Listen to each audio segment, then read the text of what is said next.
because if HS2 is not going to Leeds, the reality is there's no chance it's coming to Scotland.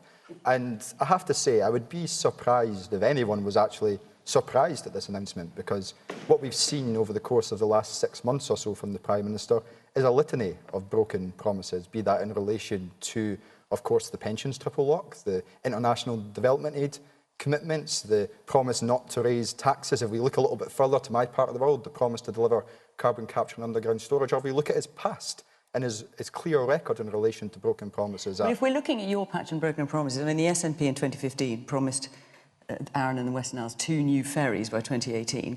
They're 3 years late, they're £100 million of a budget, and they're still not here. Oh, the Western Isles is certainly not quite my patch. Well, no, no, when you're talking about what's happening up in Scotland. You can comment on everyone else's and everything else that's going on. It is on the other side of the country. No, but I'm just saying in terms of a broken promise. There has clearly been difficulties in terms of delivery of that project. But if we're and there's no forgiveness for other difficulties.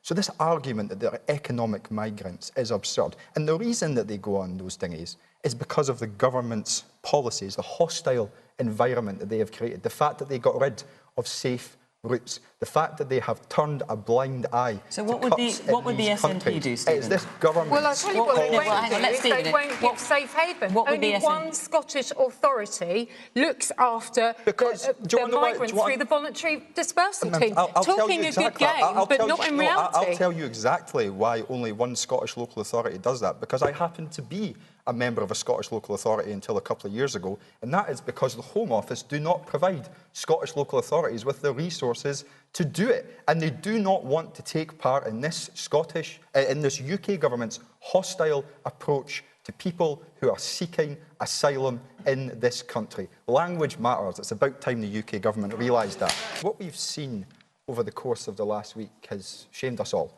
We've had Conservative MP after Conservative MP being embroiled in scandals of sleaze. We had the Scottish Conservative leader who forgot to register £28,000 that he'd earned. £28,000. How many people in this room would forget about £28,000? I mean, for goodness sake. So was it shaming, Stephen, when the SNP Westminster leader, Ian Blackford, earned £300,000 since 2015? Was that shaming too? So this is an important point, and I'll address that directly. So Ian Blackford, as I'm sure all of you will be aware, was an incredibly successful individual prior to entering Parliament.